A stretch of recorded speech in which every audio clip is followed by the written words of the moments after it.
Live from New Delhi, you're watching DD India News Hour, India's voice to the world. I'm Ramesh Ramachandran. Coming up in the next hour, India's Prime Minister Narendra Modi to visit Brunei and Singapore to further New Delhi's Act East policy and its vision of the Indo-Pacific. Massive protests sweep Israel as frustration mounts over failure to secure a Gaza ceasefire deal. Trade unions strike work. Political upheaval in Germany as a far-right alternative for Germany is projected to win its first ever provincial election in the country's post-war history. And in sport, India continues to shine at the Paris Paralympics 2024 after Preethi Pal Nishath Kumar bagged silver. The Prime Minister extends best wishes to the para-athletes.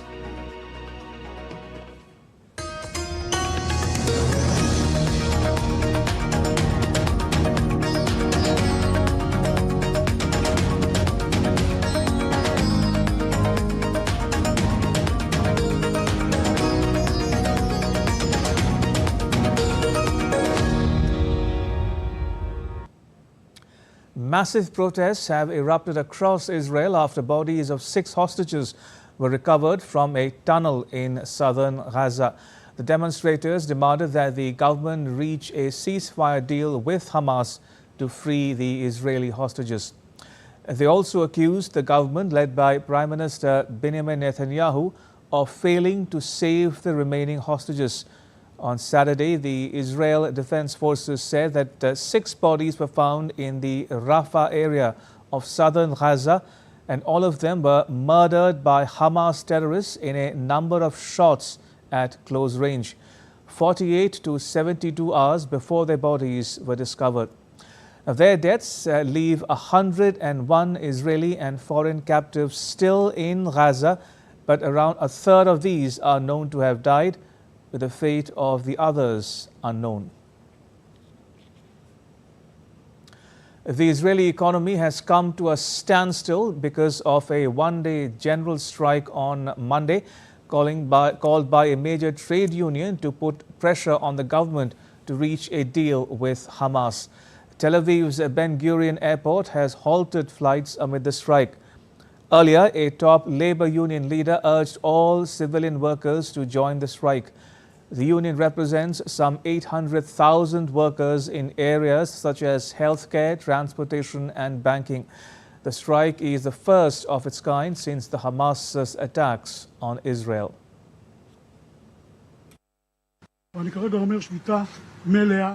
It's not a simple matter to shut down the economy, and you know how much responsibility I've shown in the last 11 months. No more. I call on the people of Israel to take to the streets, leave the workplaces. I call on all the economic organizations in the state of Israel, everyone to join the strike. We must raise the cry of our hostages, our displaced, our dead. The state of Israel must be returned to normal. Thousands of demonstrators also gathered at New York City's Central Park to pay tributes to the 6 Israeli hostages who were killed in Gaza and to call for the return of others still held captive. The participants held photographs of the hostages and banners with messages such as "Bring our children back." The crowd sang Israel's national anthem and chanted for the safe return of the captives. The event featured speeches from relatives of hostages, including the father of slain Israeli-American Hersh Goldberg Polin. Several U.S. Democratic lawmakers also renewed calls for an Israeli-Hamas ceasefire, while Republicans criticized the government for not giving stronger support to Israel. The Democrats say that a ceasefire must be reached immediately that allows all remaining hostages to be released, humanitarian aid to flow into Gaza, and an elusive and neglected long-term vision for peace and stability to become a reality. Meanwhile, the Republicans urged President Joe Biden and Vice President Kamala Harris to finish the job against the Hamas.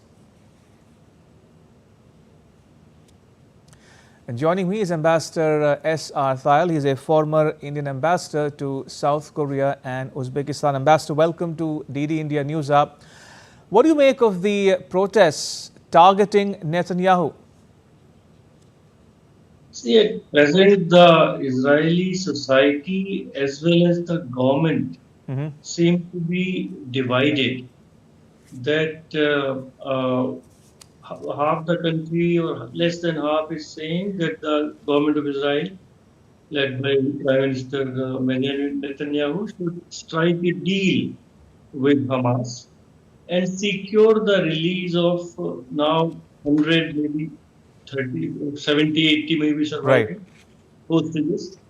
Because we need to remember that on 7th October, there were 251 Israelis had been kidnapped in the terrorist attack by Hamas.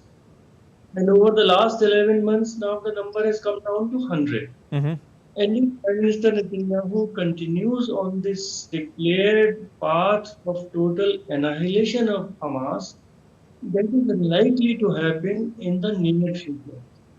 Because one Hamas terrorist dies, the whole thing is taking the shape of an Israel-Palestine war. Because we need to remember that 40,000 people in Gaza have been killed by Israeli defense forces out of a total population of 600,000. So all that will also generate a lot of revenge. So this many external observers also who are military experts feel that total annihilation of a terrorist organization like Hamas is very, very difficult, if not impossible. Okay. And it will take so much time that by that time, perhaps all these hostages will be dead. So that is the dilemma facing the people of Israel as well as the government of Israel. Do you think the protests are justified, Ambassador? It is very difficult. You know, it is, I should not draw any comparison, but it came to my mind that Kandahar hijacking incident of, I think it was 2000, when there was so much public pressure and that we had to release 3 terrorists, if you recall, if our viewers recall, and they became very bad terrorists and killed hundreds of people. So for the government of Israel, for Prime Minister Netanyahu, it's a very difficult call. And it is for them really to decide, no outsider. It is a democratic country. Israel is a democratic country. It is not an autocratic, authoritarian dictatorship. So it is for the government, cabinet, and parliament of Israel to take a decision, but it is a very, very difficult decision. So what are Netanyahu's options, Ambassador Thayal? He has options, but very clearly he has declared, and nobody is in any doubt of his intention, that he will continue strikes in Gaza till Hamas is annihilated. Hamas is finished. Hamas is an organization, and gradually they are killing a lot of leadership of Hamas. But many observers, analysts believe that Hamas is so integrated with the population of Gaza, with the citizens of Gaza, with the life of Gaza people, that it is an impossible aim. And so it can go on for a very long time. And also, Prime Minister Netanyahu himself is facing some court actions and there is some unpopularity. And generally, political observers believe that if the war ends, then the political future of Prime Minister Netanyahu may be in jeopardy. Right. So, continuation of war is also linked perhaps with his own political future. So, it's a very complex issue. And in the Israeli cabinet, there are some very conservative far-right elements who do not want any kind of compromise. As I said earlier, the Israeli society as well as the government are quite divided on this issue. Talking of complexities, Ambassador Thayal, what do you make of the fighting in the West Bank? Does it make things worse? Certainly it makes things worse, and as the whole world says, India says, the two-state solution is the only solution for permanent peace in Palestine between Palestinians and Israelis. All indications are that the West Bank is like an occupied territory. So the BRICS statement has also been issued in Russia, where India was also a signatory. It calls it a occupied Palestinian territory. So Israel should take note that it is losing public support, public sympathy because of this very harsh and disproportionate action against the people of Israel. Of course, it was a terrorist act that 1,200 Israelis, innocent Israelis, were killed.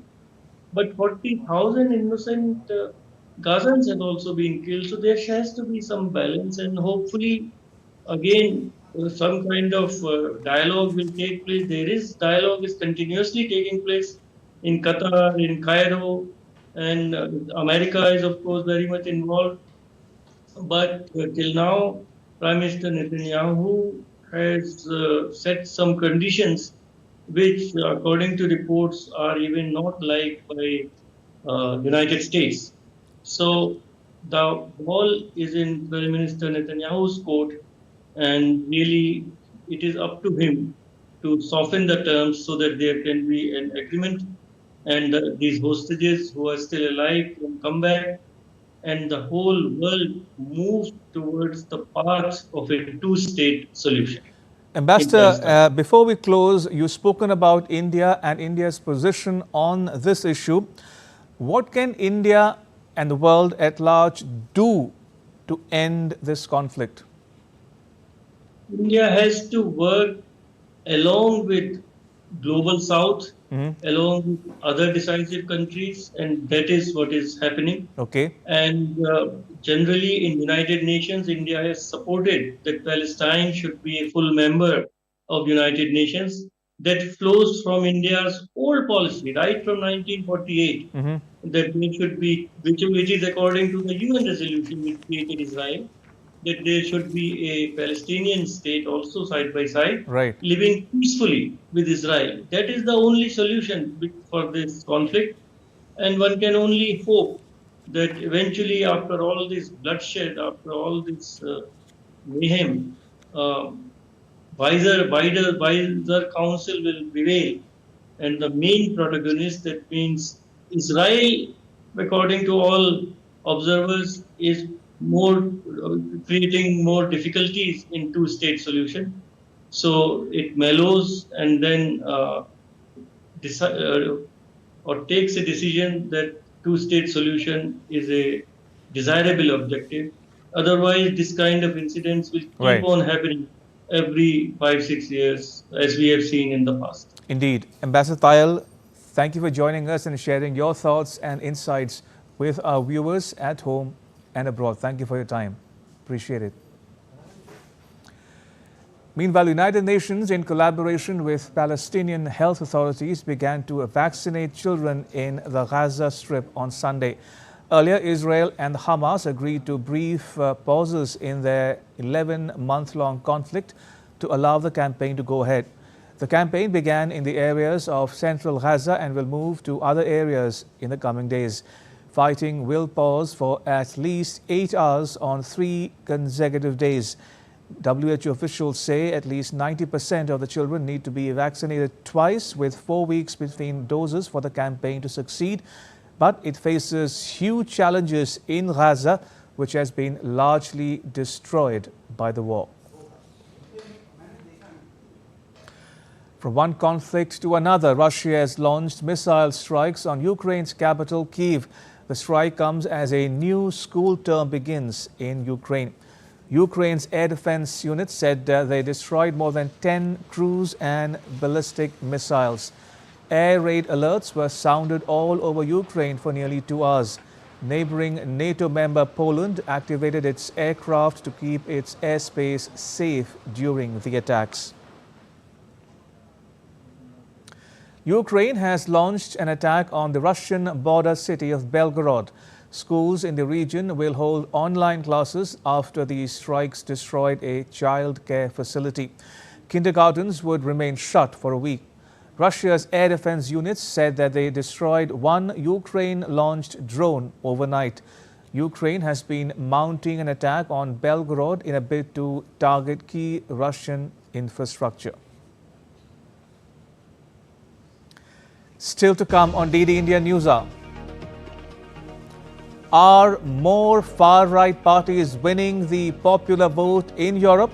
We find out. President Emmanuel Macron of France to soon decide who becomes the country's Prime Minister. And Pope Francis to embark on a 12-day trip to Southeast Asia.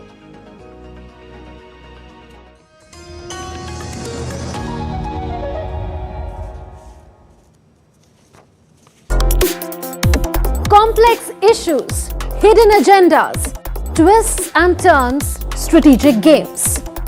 We think all dots are linked. We just need to connect them. Join me every week as I connect the dots to unravel hidden designs in statecraft, mysteries, and decode issues that matter to you. Watch Connecting the Dots with me at these times on DD India.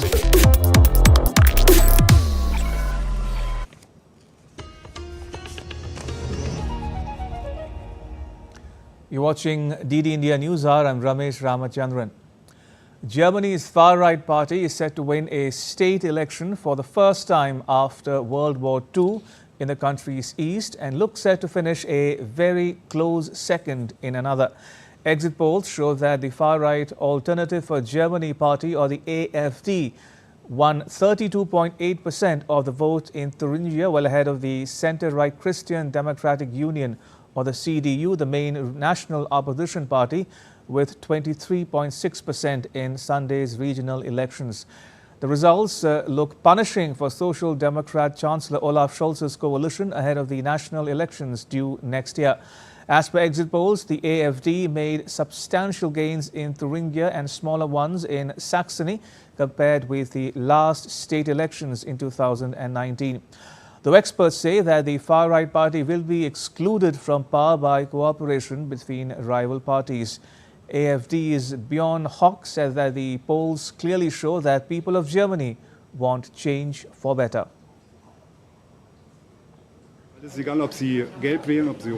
I think the mood is very clear. People want change in Thuringia. People don't want things to just carry on as they have been. They don't want this cartel party system to carry on. Their change is not being brought about, but where rather Germany is being governed into the ground and Thuringia is being governed into the ground. Meanwhile, Germany's Chancellor Olaf Scholz called the results of two regional elections quote-unquote bitter and urged mainstream parties to form governments without right-wing extremists.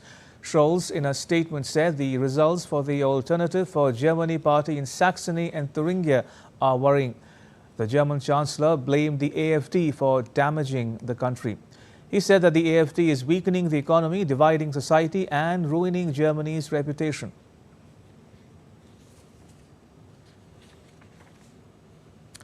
Hundreds of people took part in a demonstration against the far-right Alternative for Germany party.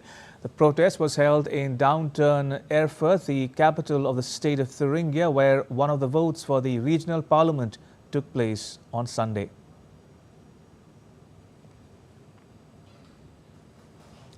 Germany's far right looks to have claimed its biggest electoral success since World War II, winning a regional vote in the east of the country on Sunday, this according to an initial projection. The recent performances of the far-right political parties is on the surge in other European countries as well. Here's a special report.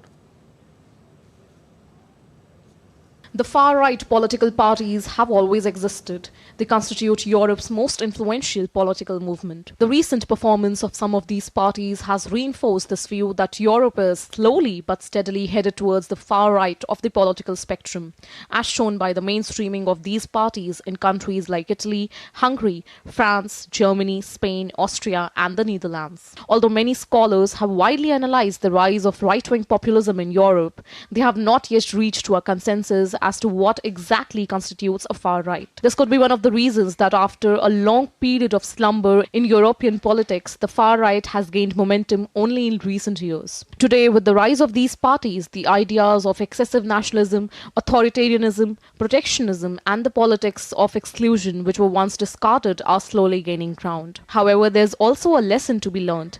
Even in places where far-right populists seize power and capture the state, democracy could prove resilient. Elections matter, and they could provide an opportunity to clip the wings of illiberal politicians and would-be autocrats, or indeed force them to compromise and in some cases, like the Meloni in Italy, move towards the centre. Bureau Report, DD India. And staying in Europe, France's President Emmanuel Macron will meet his predecessors and two politicians tipped to become the next Prime Minister on Monday as the French President gets ready to announce his choice. Macron faces mounting pressure to resolve a prolonged political impasse following a snap election that resulted in a hung parliament. Bernard Cazeneuve, a former socialist who left the party over its alliance with the far left, is emerging as a leading contender for Prime Minister because of his appeal across the political spectrum. Xavier Bertrand, a conservative and regional president, is also under consideration, though less prominently. With political paralysis likely to persist, Macron is constrained by the constitution from calling another snap election until July next year. Over 10,000 hotel workers are on a multi-day strike in several cities of the United States beginning the Labor Day weekend. Workers of Unite Here, a labor union in the United States, were seen holding signs and marched on a pavement near the Hyatt Regency Greenwich in Connecticut. Laborers of 24 hotels are on a strike to demand better pay and better working conditions. The workers were made to work more than required, impacting their quality of output. A Hong Kong court begins hearing for final mitigation pleas of pro-democracy activists in a landmark subversion trial that was scheduled to be held for 4 days. The court will hear pleas for lighter sentences from the last 9 defendants, including 4 former Democratic lawmakers and pro-democracy activists. At the end of the hearing process, a sentencing date will be announced for what is considered the city's most significant national security case. The defendants face prison sentences ranging from 3 years to life. This case, known as the 47 Democrats case, centers around charges stemming from an unofficial primary election held in July 2020. And now take a look at what else is making news around the world. Pope Francis is to embark on a 12-day trip to Southeast Asia, the longest and farthest of his papacy. The pontiff will arrive in Jakarta, Indonesia, where he will attend an interfaith meeting and will meet Indonesia's outgoing President Joko Widodo on 3rd September. He will then visit Papua New Guinea, East Timor and Singapore. A trained tiger handler has been hospitalized with injuries to her arm after being attacked by one of the animals at an Australian theme park. Authorities say that the woman is in a stable condition after sustaining cuts and scratches. The popular theme park, the Tiger Island at Dreamworld, is home to 9 Sumatran and Bengal tigers. Myanmar's military government is to conduct a nationwide population census in October this year.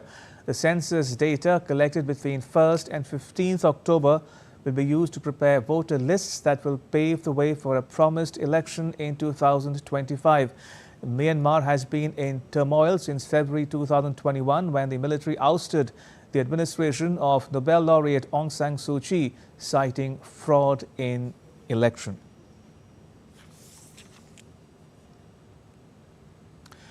An international conference on bioenergy in New Delhi was convened on Monday. India's Minister of Petroleum and Natural Gas, Hardeep Singh Puri, emphasized on India's path to revolutionize its energy sector and achieving net zero emissions by 2070. Tapas Bhattacharya reports. India is aiming for an ambitious 50% of its installed electricity capacity to come from non-fossil fuel sources by 2030 and achieving net zero emissions by 2070. International Conference on Bioenergy in New Delhi is a vital step in the same direction. The government is committed to advancing alternative fuels such as ethanol for future automobiles. I am pleased to share that after requests from my senior colleague and our inspiration, Shri Gadkari ji, oil marketing companies have launched E100 fuel at over 400 retail outlets across the country. The government is actively contributing with the automobile industry to develop vehicles compatible with ethanol. More than 400 retail outlets across India for E100 fuel will not only help in providing clean fuel, but also provide social and environmental benefits like reducing air, water and land pollution, creating local jobs and fostering decentralized, self-reliant communities. For the private sector, it offers option to decarbonize industries and cut energy import bills. India, being a leading producer of agricultural products like rice, wheat and sugar, generates a significant amount of biomass, currently around 750 million metric tons annually, with 230 million tons available for energy recovery. The International Energy Agency estimates that bioenergy could meet 15% of India's energy demand by 2040. We will reduce our imports. And because of reducing import and encouraging the biofuel, I am confident that the most important beneficiary will be the agriculture sector, which will get the benefit from it. And biofuel is the most important sector where it is going to beneficial to agriculture, rural, tribal economy. And that is to be most important thing which is related with our economy. Union Cabinet recently approved the Bio E3 policy aimed at fostering high-performance biomanufacturing, aligning with the national initiative like the Net Zero, Carbon Economy and Mission Life. Union Cabinet recently approved the Bio E3 policy aimed at fostering high-performance biomanufacturing, aligning with the national initiatives like the Net Zero Carbon Economy and Mission Life. India's bioeconomy has grown from $10 billion in 2014 to over $130 billion in 2024 and is projected to reach $300 billion by 2030, making bioenergy a cornerstone of India's future energy matrix. India's commitment to renewable energy supported by modern bioenergy is set to transform the nation's energy landscape. With ambitious targets supported by policies and abundant resources, India is poised to not only meet the energy needs sustainably, but also drive economic growth and environment benefits for generations to come. With Person Uttam, this is Taposh Bhattacharya for DD India from Delhi. And Tapas Bhattacharya joins us for more on the developments. Tapas, tell us more about the conference and the expo as well. Right. So Ramesh, let me put this way, that India is right now going big on bioenergy. This is something that we have been talking about for a while, and now with the government also coming out with a Bio 3, the whole idea is to get this biofuel economy up and running in a very aggressive manner. There are 3 points that are very important here. The first is reducing India's dependence on the fossil fuel import that we currently have. It's a $1 billion bill that India is paying every year, so they want to reduce that. The second and very important point is to provide the farmers an additional income. That is something that the biofuel and related economy is expected to generate and give them that extra edge in providing them that extra income for the farmers. So that is expected to turn Annadata or the food giver to Urja or provider of the energy. So that's something that the government is working on. The third is, and a very important point, is to change the whole gamut of economy, the biofuel economy. As I mentioned in the report, it used to be a $10 billion economy in 10 years back. It has turned into a $150 billion economy in right now, and it is expected in the next 5 to 7 years to touch the $300 billion mark. We believe that this is just a tip of the iceberg. We believe that it's expected to garner much more in the years to come. So the government, the stakeholders, all companies, people who are working in tandem with in this particular sector are absolutely bullish about a biofuel economy and the sector in the days to come.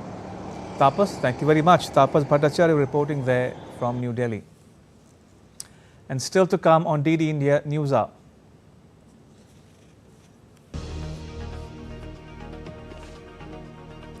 India's High Commissioner to Brunei speaks about expectations from Prime Minister Narendra Modi's visit. And heavy rainfall continues to wreak havoc in the Indian states of Telangana and Andhra Pradesh.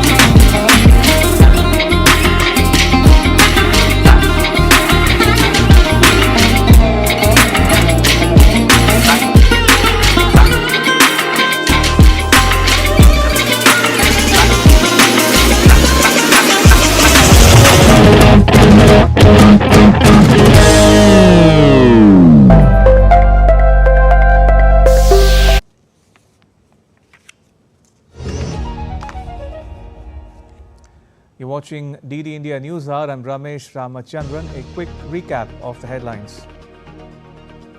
India's Prime Minister Narendra Modi to visit Brunei and Singapore to further New Delhi's Act East policy and its vision of the Indo-Pacific. Massive protests sweep Israel as frustration mounts over failure to secure a Gaza ceasefire deal.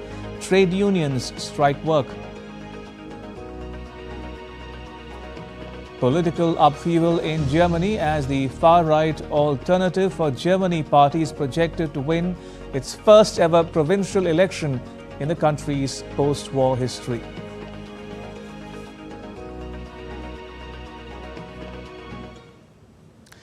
India's President Draupadi Murmu on Monday embarked on a three-day visit to Maharashtra. She began her visit by offering prayers at the Kolhapur Lakshmi Temple. The President will grace the Golden Jubilee celebrations of the Sri Varana Women Cooperative Group at Kolhapur's Varananagar. On Tuesday, she will address the 21st convocation of Symbiosis International Deemed University at Pune. Along with that, she will also be present at the centenary year function of the Maharashtra Legislative Council in Mumbai. The President will inaugurate the Buddha Vihar at Latur's Udgir on Wednesday. She will also meet the beneficiaries of the Shasan Apilya Dari and Mukhyamantri Majhi Ladki Bahin Yojana of the Government of Maharashtra at Udgir.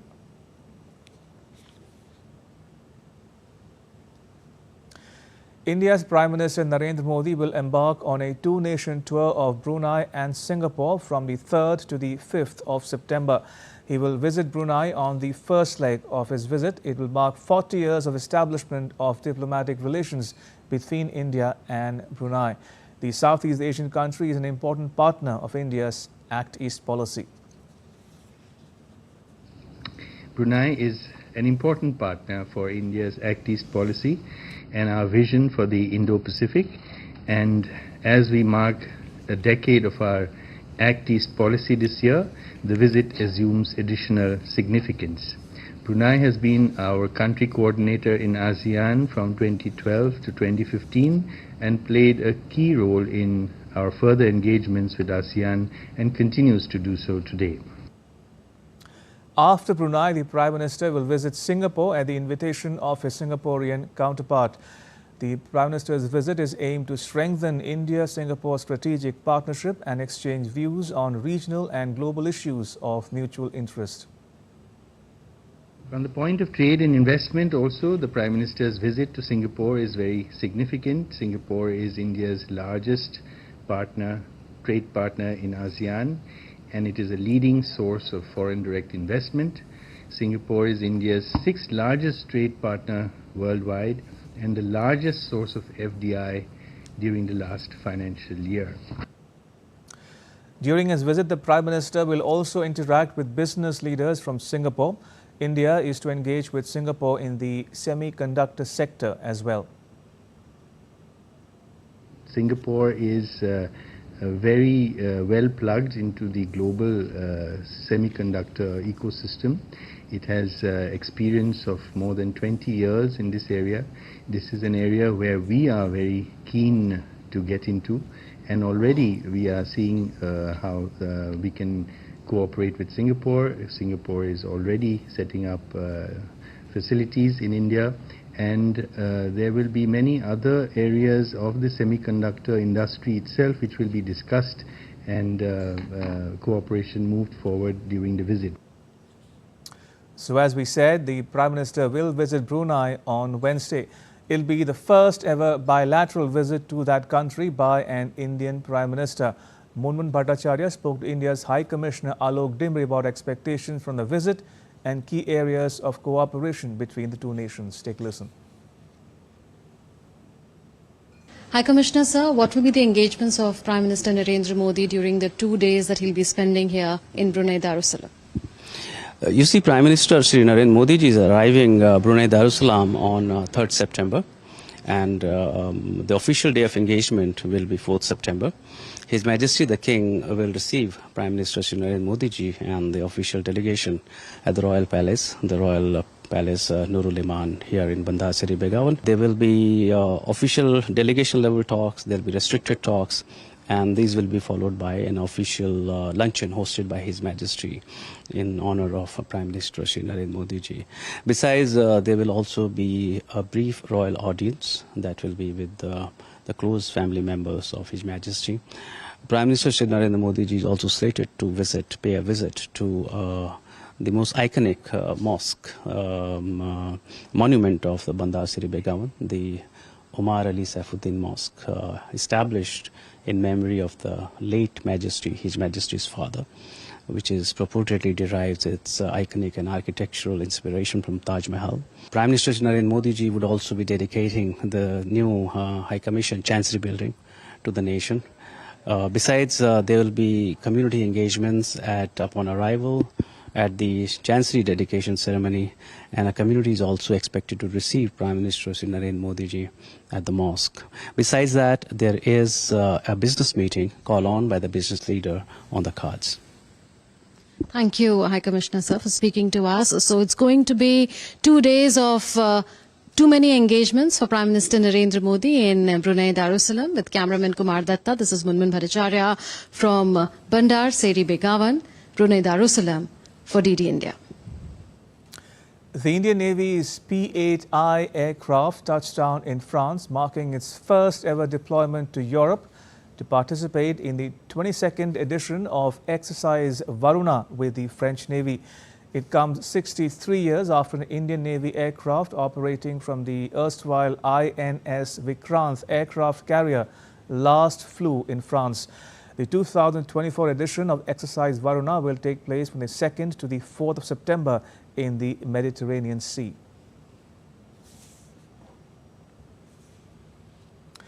Second September is the first anniversary of the launch of India's solar mission called Aditya L1. It's the country's first solar observatory mission. The Aditya L1 was inserted into its intended orbit on the 6th of January 2024. Tapas Bhattacharya gets some more.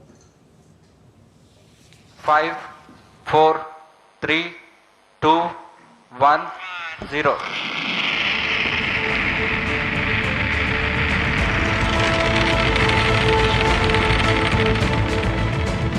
India's first solar mission, Aditya L1, embarked on its journey to the Sun, Earth L1 point on September 2nd last year.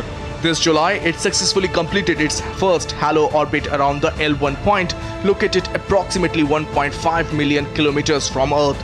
Aditya L1 reached this crucial point on January 6 this year, just 127 days after its launch. The mission began collecting scientific data on September 18th last year, marking a significant milestone in solar research.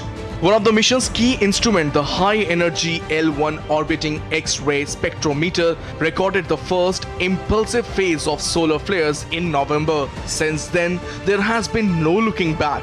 The Solar Ultraviolet Imaging Telescope, or SUIT, and the Visible Emission Line coronagraph captured dynamic activities of the Sun in May this year, including several X-class and M-class flares associated with coronal mass ejection, which can lead to significant geomagnetic storms on Earth. Aditya L1 is designed to place a satellite in hollow orbit around Sun, the Earth L1 point, where the gravitational forces of the Earth and Sun balance with the satellite's centripetal force.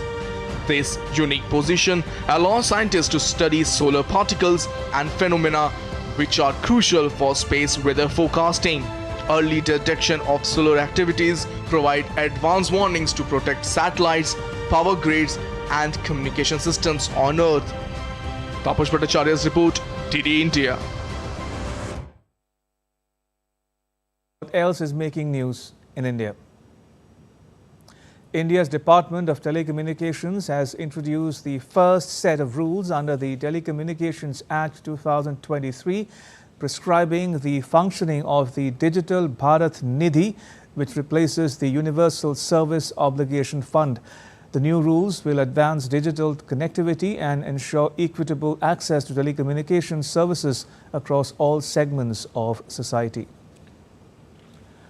A workshop was organized in India's southern state of Karnataka for children under 16 years to make clay idols of Hindu deity Ganesh. The workshop was organized in view of the upcoming Indian festival Ganesh Chaturthi, which will start from the 7th of September. Thousands of devotees gathered on the banks of rivers at various parts of the country to take a holy dip on the occasion of Somvati Amavasya on Monday. The day holds a special significance in Hinduism, wherein devotees perform bathing, charity, worship and rituals for their ancestors. Heavy rainfall continues to wreak havoc across the Indian states of Telangana and Andhra Pradesh, leading to a severe flooding, loss of life and widespread disruption. Both the states have been grappling with relentless downpour over the past few days, causing rivers to swell and inundating vast areas, including major cities such as Hyderabad and Vijayawada. In response, the National Disaster Response Force teams are on the job in Telangana to assist in the rescue operations. Meanwhile, the NDRF, along with local police, has been actively involved in rescue and relief operations, relocating affected residents to rehabilitation centers, as Andhra Pradesh has also been severely affected by heavy rainfall. India's Prime Minister Narendra Modi spoke to chief ministers of both southern Indian states and inquired about the situation in the wake of heavy rains and floods. The Prime Minister assured all possible assistance from the centre to overcome this challenge. The state governments have kept boats and helicopters on standby, ready to respond to any emergency. On the other side, control rooms and toll-free numbers have been established in all affected districts, with nodal officers assigned to continuously oversee relief efforts. During the relief efforts, officers were seen supplying food items to the flood-affected areas in Andhra Pradesh's Vijayawada.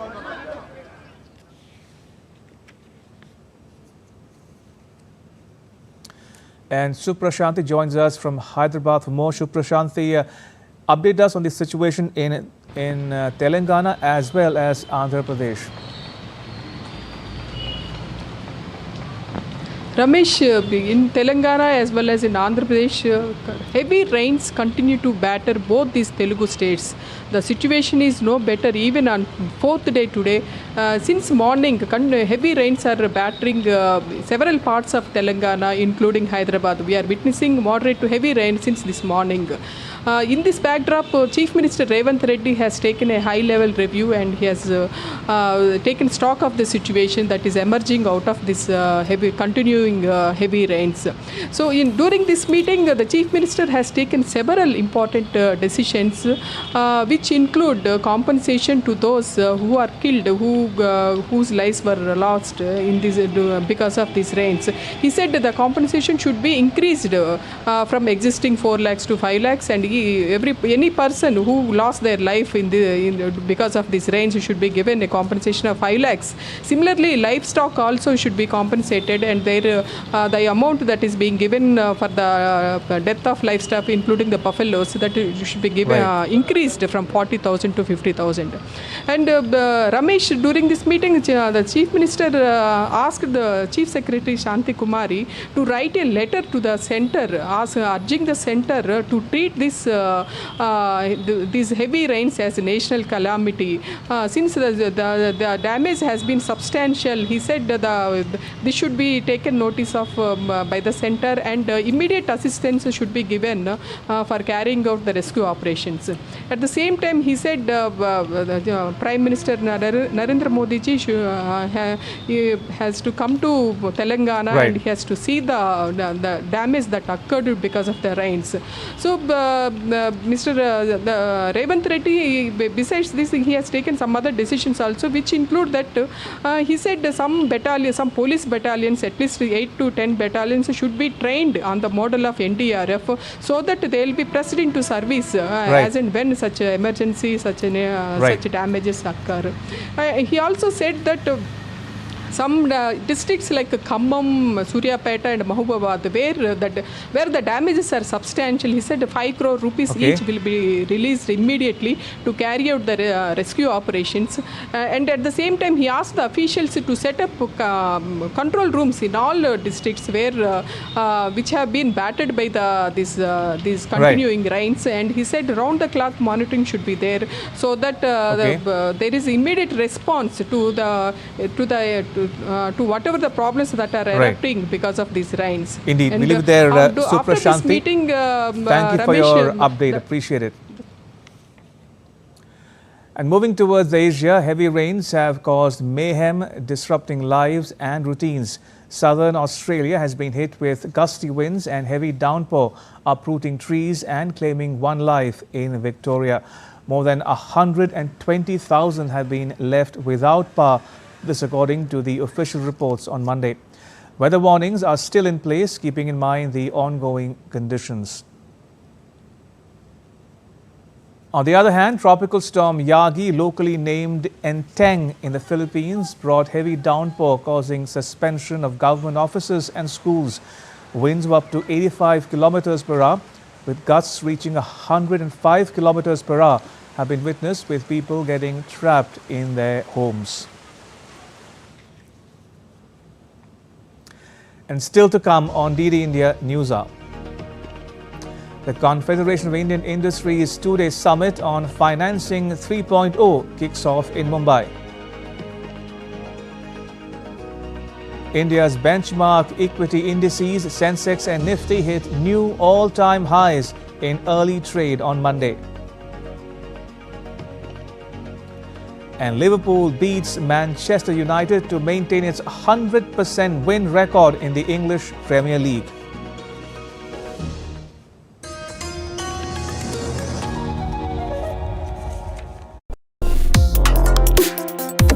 Complex issues, hidden agendas, twists and turns, strategic games. We think all dots are linked. We just need to connect them. Join me every week as I connect the dots to unravel hidden designs in statecraft, mysteries, and decode issues that matter to you. Watch Connecting the Dots with me at these times on DD India.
Welcome to Kumarakom, Kerala, God's own country.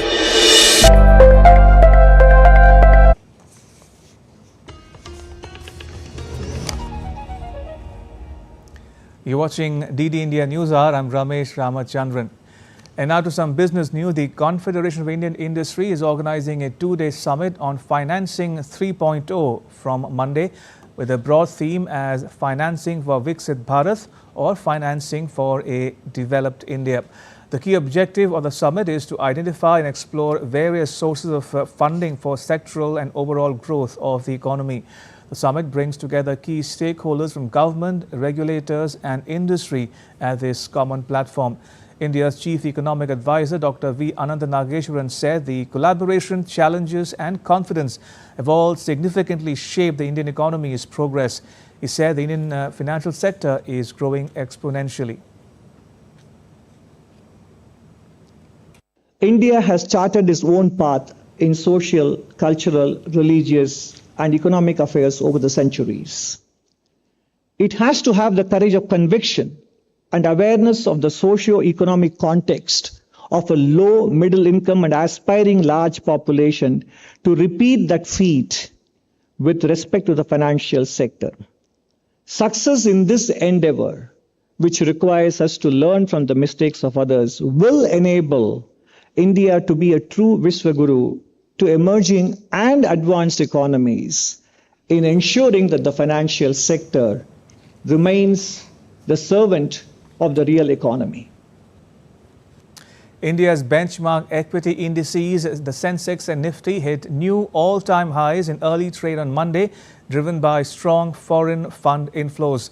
The BSE Sensex was up by 0.14% at 82,482, while the Nifty 50 was at 25,254, ahead by 0.07% at 2 p.m. local time.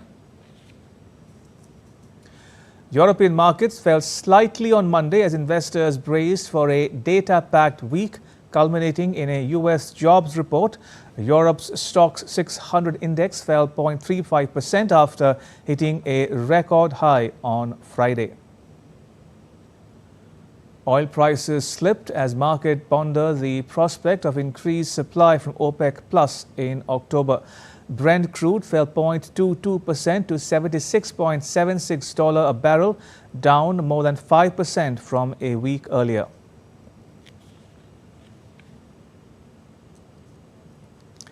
And now to all the news in the world of sport with my colleague Deepika. Deepika, over to you. Thanks and good afternoon. We are getting another great news. India has bagged 8th medal at Paris Paralympics. Wonderful. So let's quickly get our viewers a quick update from all the action from Paris Paralympics.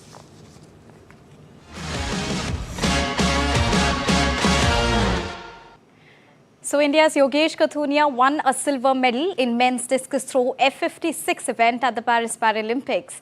Yogesh threw 42.22 meter to earn himself a silver medal. At Tokyo Paralympics as well, Kathunia bagged a silver medal. This is his second consecutive medal and the 8th overall for Team India at the Paris Paralympics. Earlier, Indian para-athlete Nishat Kumar produced a brilliant performance to clinch a silver medal in men's high jump T47 event at the Paris Paralympics. T47 is meant for competitors with a below elbow or wrist amputation or impairment. Nishat's highest jump at the event was 2.04 meters. That was also his season's best.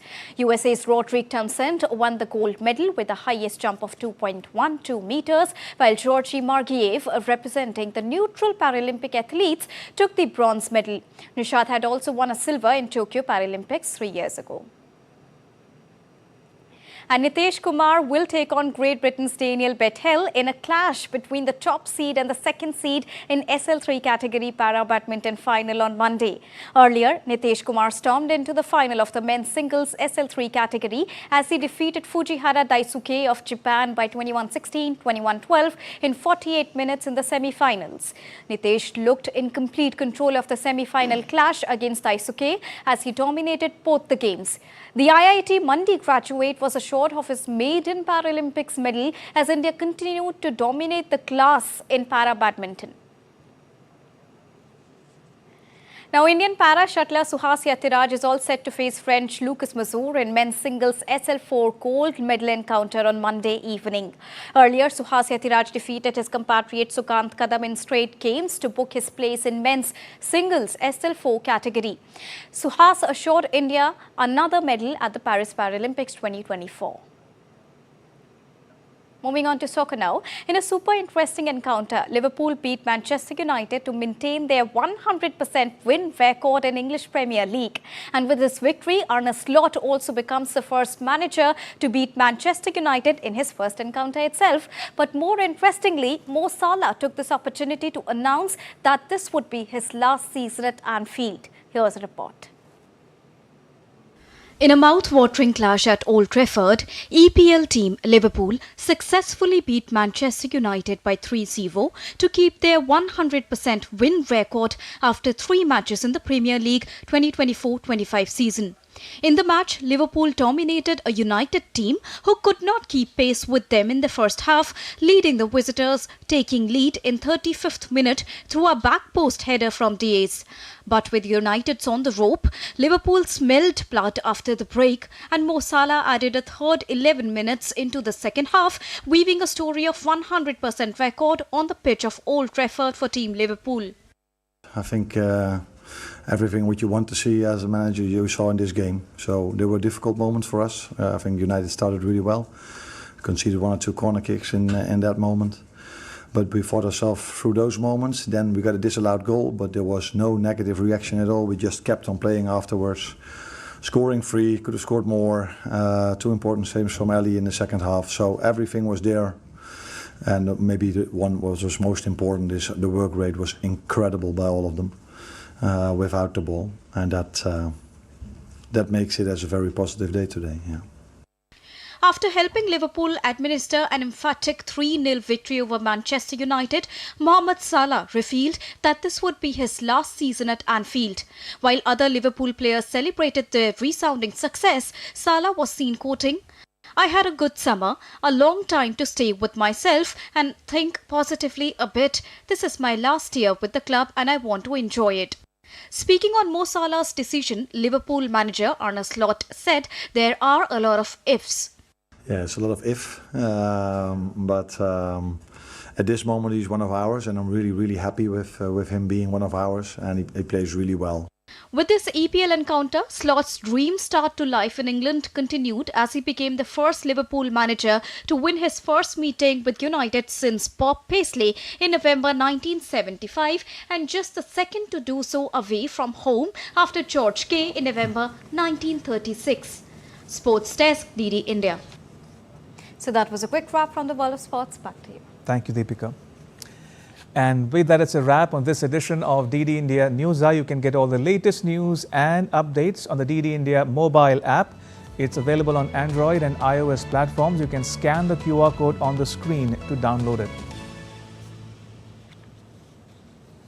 And let us know your thoughts on the news of the day. You can connect with us on Facebook, X and Instagram. You can also check out our website ddindia.co.in. We'll be back with more news as it breaks here on DD India. I'm Ramesh Ramachandran. From all of us here in New Delhi, thanks for watching DD India News Hour.